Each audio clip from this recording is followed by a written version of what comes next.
대한 원인이 여러 가지가 있는데 우리가 크게 두 가지로 볼 수 있습니다. 첫 번째로는 외과적인 문제가 있을 수가 있는데요. 외과적이라고 하는 거는 뼈 자체에 문제가 있거나 아니면은 근육이나 인대 자체에 문제가 생긴 경우인데 우리가 대표적으로 이제 말씀드릴 수 있는 게 부주상골 증후군이라고 하는 게 있어요.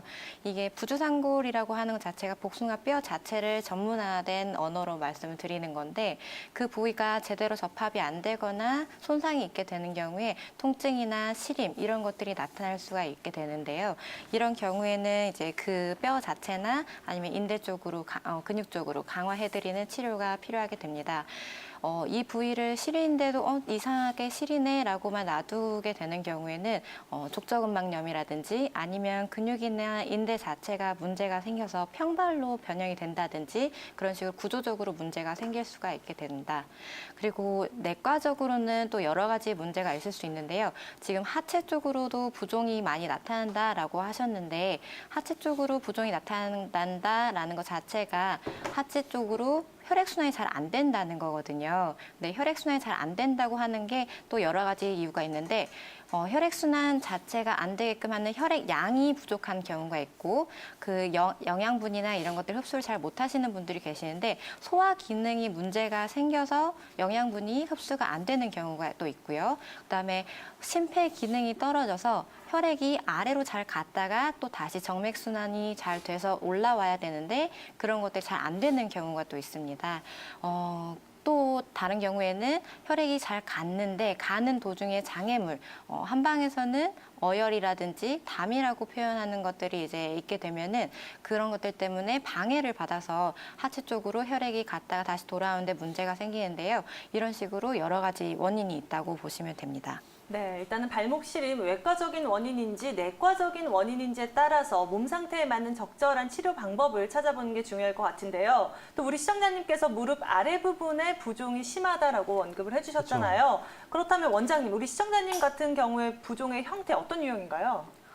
지금 하체 쪽으로 눌렀을 때 다시 피부가 돌아오지 않는다라고 말씀하셨는데 이런 부종을 저희가 함요 부종이라고 말을 합니다. 영어로는 뭐 피팅 에데마라고 하는데 눌렀을 때 다시 피부가 안 돌아오는 정도에 따라서 그리고 그 시간에 따라서 우리가 또 정도를 나누게 됩니다.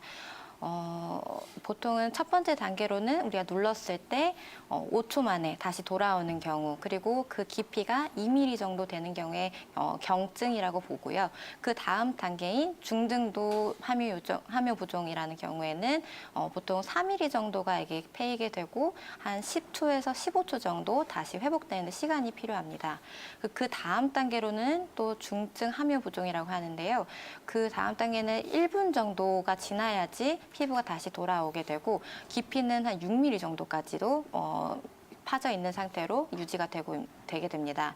그리고 그 다음 단계 제일 심한 경우인데요. 심한 함요 부종 같은 경우에는 우리가 눌렀을 때 다시 돌아오는 시간이 2분에서 5분까지도 걸리기도 하고요. 그래서 시간이 오래 걸리다 보니까 다른 데 눌렀던 자국들이 다 남아 있는 경우가 있습니다. 그래서 사지 쪽으로 다 이제 움푹움푹 들어가 있는 경우도 있고 그리고 그 정도가 8mm 정도 되기 때문에 좀 많이 심각한 상황이라고 볼 수 있습니다.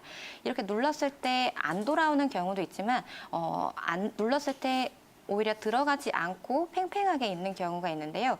이런 경우에는 비함요 부종이라고 하는데 우리가 지방 부종이라든지 아니면 림프 부종이라든지 팽만성 부종이라든지 이런 경우에 비함요 부종이라고 하게 됩니다. 지방 부종 같은 경우에는 지방이 이제 뭉쳐져 있는 거기 때문에 눌렀을 때 당연히 이제 덩어리 같이 만져지기도 하고 그래서 부종이 이제 눌러지지가 않는 상태가 많이 있고요. 그다음에 림프 부종 같은 경우에도 림프관이 이제 막혀서 그쪽으로 체액이나 조직액 같은 것들이 막혀 있기 때문에 머물러 있기 때문에 눌렀을 때 뭐 더 들어간다거나 그러지 않는 경우가 많이 있습니다. 팽만성 부종은 그 외에 우리가 조직액이나 이런 것들이 차 있어서 눌렀을 때 들어가지 않는 경우를 말하게 됩니다. 네. 네. 그렇다면 이런 부종에는 어떠한 치료를 받으면 이런 부종이 좀 나아질 수 있을까요? 제가 방금 전에는 함유 부종이랑 이제 비함유 부종 이런 식으로 나눠서 말씀드렸는데요. 비함유 부종 같은 경우에는 아까 전에 저희 체액이나 뭐 조직액 이런 것들이 멈춰 있는 상태라고 말씀드렸는데 이게 아까 전에 제가 원인 분류에서 내과적인 이유에서 한방적으로 봤을 때 담이나 어혈, 즉 노폐물이 쌓여 있는 경우에 이렇게 혈액순환이 안 된다라고 말씀드렸었는데 비함유 부종 같은 경우에는 그런 원인에 해당한다고 보시면 되시고 그런 경우에는 담을 없애주는 어혈을 없애주는 치료가 들어가는 게 좋습니다. 한약 같은 경우에는 우리가 약재로는 진피, 귤껍질이라고 하는 이제 약재인데 그것도 담을 없애주는데 도움이 많이 된다라고 알려져 있고요. 그 외에도 반하라고 하는 약재도 있는데 이거는 우리가 음식으로는 해서 먹기는 좀 어렵기는 한데 담을 없애주는데 도움이 많이 된다고 알려져 있습니다. 그래서 담을 없애는 쪽으로는 이런 식으로 이제 조리를 해주시면 되시고 또 약침 치료 같은 경우에는 어혈 약침, 어혈을 빼드리는 혈액순환을 도와드리는 그런 약침 치료가 들어가도 도움을 많이 받으실 수 있습니다. 그 외에 아까 전에 말씀드린 내과적인 이유에서 있는 경우에는 혈액순환이 잘 돼야 되는데 혈액양 자체가 부족한 경우에는 혈액양을 채워주면 되겠죠. 혈액양을 채워주려면은 우리가 혈액순환하는데 혈액 생성하는데 도움이 되는 약재들이 있습니다. 유명한 처방으로는 사물탕이라고 하는 한약 처방이 있는데 사물탕에 기본적으로 들어가는 약재 중에서 혈액 생성을 도와주는 게 당귀라든지 아니면 지황이라든지 이런 약재들이 도움이 많이 됩니다. 그리고 혈액 생성을 하는데 소화기관 자체가 문제가 있어서 이거를 혈액으로 잘 못 바꾸는 경우에는 소화기관을 당연히 강화해드리는 게 같이 필요하겠죠. 그래서 소화기관 쪽으로 강화해드리는 거는 뭐 백출이나 백작약 이런 것들도 같이 도움을 받으실 수 있습니다. 또 그 외에 내과적인 이유에서 우리가 심폐기능이 약해져서 하체 쪽까지 혈액이 잘 못 가는 경우도 있다고 말씀드렸는데 심장이랑 폐의 기능이 떨어져 있는 경우에는 심폐 기능을 향상시키는 것들 예를 들면은 인삼이나 황기 이런 약재들이 부종도 같이 빼면서 기운이 아래쪽으로 다 갔다가 다시 정맥순환이 원활하게 될 수 있기 때문에 도움을 많이 받으실 수 있습니다.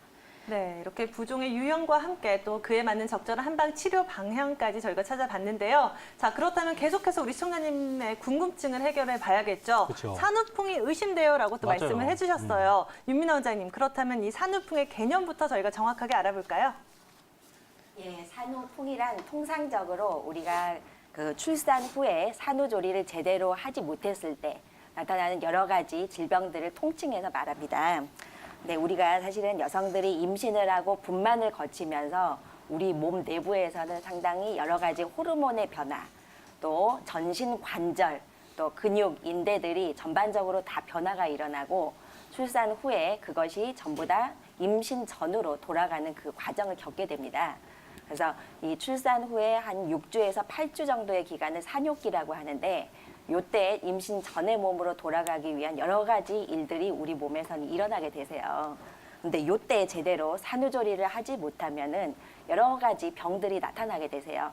그래서 그 중에 뭐 대표적인 것이 뭐 산후풍이니 산후우울증이니 여러 가지 분들이 있죠.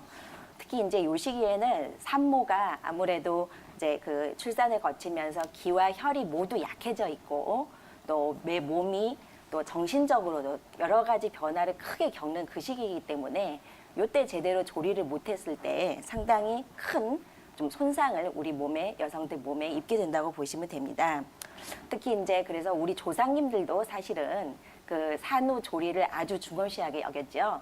그래서 37일, 21일과 또 100일 동안에는 반드시 아기와 산모 전부 다 모두 건강에 주의해야 한다. 조리를 잘해야 한다. 이렇게 강조를 많이 하셨어요. 근데 그 중에서 뭐 37일이라고 그러면은 옛날에는 대문 앞에 금줄을 딱 매달아 놓고 외부의 공기와 외부의 그 기운과 집안 내부의 공기를 딱 경기를 해놓고 보호를 하는 그런 풍습이 있었죠. 네, 그럴 정도로 37일을 중요시하게 여겼는데 뭐 37일의 유래를 한번 살펴본다고 하면은 사실 우리나라 사람들은 3자를 정말로 좋아합니다. 그래서 1은 양으로 보고 2는 음으로 보고 3은 음양이 조화가 된 완성수다 이렇게 보았고 3, 8은 목기라고 봤기 때문에 생장하는 그런 느낌이 있어요.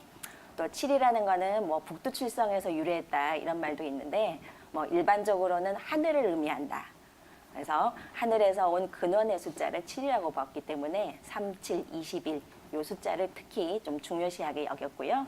또 이러한 그 서양에서 말하는 산욕기, 중요한 산욕기와도 거의 일치한다고 볼 수 있습니다. 네, 이렇게 산후풍의 증상에 대해서도 저희가 이야기를 나눠보고 있는데요. 또 앞서 시청자님이 이렇게 붓고 시리고 이런 증상들이 나타난다고 했는데 유민아 원장님, 산후풍의 경우에도 이런 증상들이 나타나나요? 비교해서 어떤가요? 예, 그렇습니다. 우리 어머님이 지금 연세가 61세나 되셨는데도 아직도 발목이 시리고 이렇게 밤에도 여름에도 꽁꽁 싸매고 잠자를 정도다. 또 다리가 붓는다 이렇게 말씀을 하셨는데 사실은 붓는 경우에는 오래 서서 일하시는 부분이 상당히 크게 차지하지 않나 싶기도 하고요. 또 산후조리가 제대로 되지 못했을 때도 사실은 신장 기운이 많이 빠지면서 이런 증상들이 오랫동안 나타나실 수 있으시고 또 산후풍의 한 형태로도 이러한 관절통이 상당히 대표적인 증상 중 하나예요. 그래서 산후풍의 대표적인 증상들을 여러 가지 한번 살펴보면은 일단 이런 부종, 또 전신 관절통, 어깨, 무릎, 발목, 손목 할 것 없이 전신 관절통과 또 시리고 저리고 여러 가지 증상들 다 나타나시죠. 또 요실금이라던가 또 식은땀이 많이 나거나 기운이 많이 그 당시부터 많이 빠진다던가 또 어지럽고 또 여성들의 경우 또 탈모가 심하게 나타나는 분들도 있으시고 이명이라든가 또 피부 질환이 갑자기 나타나는 분도 있고 또 치아가 이가 아주 약해져 가지고 흔들리거나 시리거나 심지어 빠지는 경우도 있고 여러 가지 증상들이 나타나고 있어요. 그래서 이럴 때 정말 산후조리라는 게 정말로 중요하고 또 산후의 우울증이나 아니면 극심한 스트레스를 많이 받는 경우 그런 경우에도 본인과 또 아기를 잘 돌보지 못하면서 산후풍들이 많이 나타나게 됩니다. 네, 산후풍 증상에 우리 시청자님 증상이 어느 정도 포함되어 있는 만큼 의심된다고 고민했던 게 당연하다는 또 생각이 드는데요. 그렇죠. 자, 그렇다면 우리 계속해서 산후풍을 유발하는 요인에 대해서 저희가 좀 확인을 해볼 필요가 있을 것 같은데요. 산후조리 과정에서 도대체 어떤 부분을 잘못했을 때 산후풍이 유발이 되는 건가요? 예, 산후조리를 할 때 또 요즘에는 여성분들이 전부 다 거의 대부분 직장 생활들을 많이 하고 계시기 때문에 마음이 급해서 제대로 본인 몸조리 하지도 못하고 빨리 직장으로 복귀하는 경우 또 제왕절개를 하면은 아무래도 자궁이나 또 그 부속기에 쌓여있는 어혈이나 노폐물들이 제대로 빠지지를 못해서 그런 경우에도 산후풍이 잘 발생하실 수가 있고 또 평소에 아주 약했던 산모라던가 또 출산하면서 출혈을 과다하게 하셔가지고 기혈이 아주 약해진 경우라던가 또 평소 임신 중에 제대로 입덧으로 제대로 못 드신 경우라던가 또 임신 중에 여러 가지 질병을 앓았던 경우라던가 또 특징적으로 또 임신 중절 수술하신 분들 아니면 유산하신 분들 이런 분들 특히 내 몸을 산후조리하고 거의 똑같이 거의에 준해서 본인 몸조리를 잘 하시는 게 중요하세요. 또 스트레스나 우울증이 좀 심한 경우에도 아무래도 산후풍이 올 가능성이 상당히 높습니다. 네, 아무래도 임신 중에 변화됐던 몸 상태를 제대로 정상식으로 회복하기 위해서는 그만큼 노력과 함께 관리가 필요하겠네요. 맞아요. 또 이런 증상이 나타났을 때 치료받는 게 굉장히 중요하잖아요. 그렇죠, 네. 어떤 치료를 받으면 좋을까요? 예, 산후풍은 우리 한의학에서는 그 변증을 허증과 실증으로 나눠서 해드릴 수 있는데 일단은 산후의 기와 혈이 모두 약해져 있는 상태이고 또한 신장 기운이 많이 떨어질 수 있는 그런 상태다 이렇게 보시면 됩니다. 또한 실증으로는 우리 자궁 또 그 주변에 있는 부속기에 어혈과 오로 노폐물들이 많이 쌓여 있어서 어혈이 많이 쌓여 있다든가 아니면은 기혈 순환이 안 돼서 기체 혈어 증상이 나타난다든가 또 풍안의 사기, 찬물에 많이 감촉이 된다든가 찬 거를 많이 마신다든가 이랬을 경우에 풍안의 사기에 감촉이 되는 경우 이런 경우들 허증과 실증으로 나눠볼 수 있고요.